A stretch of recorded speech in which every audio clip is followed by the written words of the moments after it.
water in buckets and carry them on their backs. Those of us who have the world tattooed on our skin to feel like we are a part of something.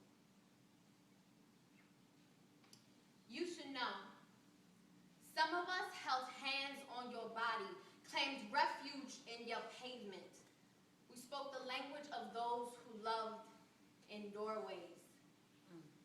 This is a skeleton of sorts, facial expressions reconstructed into words, mental stability captured in a catastrophe of syntax, an accusation proven true. I miss you. This is not a love letter because I hated you at one point. I came to you with no design of what to do with your life because, you see, I was never taught to fly beyond my single mother's means. So I took you for granted. I wore plain thoughts but carried a torch of spirits. You adorned the path I took to get to you but laughed at the nakedness of a girl who hoped in daylight.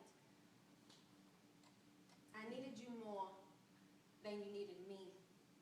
I was 18, 19, 20. I was 21, 22. I've learned statistics have a reflection too. I adored you for your secrets, the details in the fabric that you played for me, the vinyl sound that echoed when I stood up and my voice was brought to deaf ears. I love you. You parental guide of a creature, for the tools you gave me to coexist in this space. You told me to trust you. So I bought revolutionary utensils with my lunch money that day, cried when I opened books to stories I've never heard before, screamed at myself for not knowing how to defend the white woman I love so much, my mother. My tongue was stuffed by the weight of oppression, racism, and I have never held hands. I exhaled truth for narratives of those before me, constructed novels from the voice of my peers. I was your translator. We were priceless. I recalled their voice when they uttered the word lucky, captured photos of their ignorance, all in hopes to cure the apathetic fruits of your labor. Instead, I rejoiced in all of us who took asylum in your teachings. I archived my testimony in the poetry I wrote in your company. You know those moments when I was not supposed to be educating others? I constructed scripts to heal myself. I was broken and put back together again. I studied when I defended my thesis to control time, to retrain my dialect, to present the voice for those who had not yet spoken.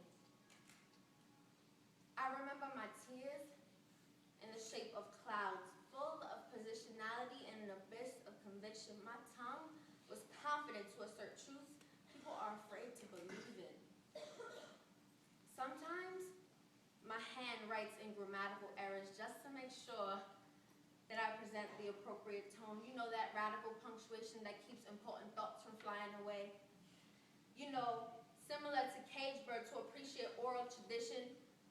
Allow these words to reach you, to sustain the history of our wars. Our companionship was a battleground. I did not know what clipped wings felt like before your love. You were the architect. I fought you with every oppressive you made me read aloud. I resisted broken realities and dreams deferred. You proved guardianship I never knew existed. I loved so freely and fought so bravely in your embrace. This is not a love letter. It is a composition of appreciation, a free verse monologue from one of your many occupants. It is not a love letter because she hated you. A woman who did not appreciate your wisdom. A woman who had to face the world without you. She despised you because you bestowed upon her a priceless fate.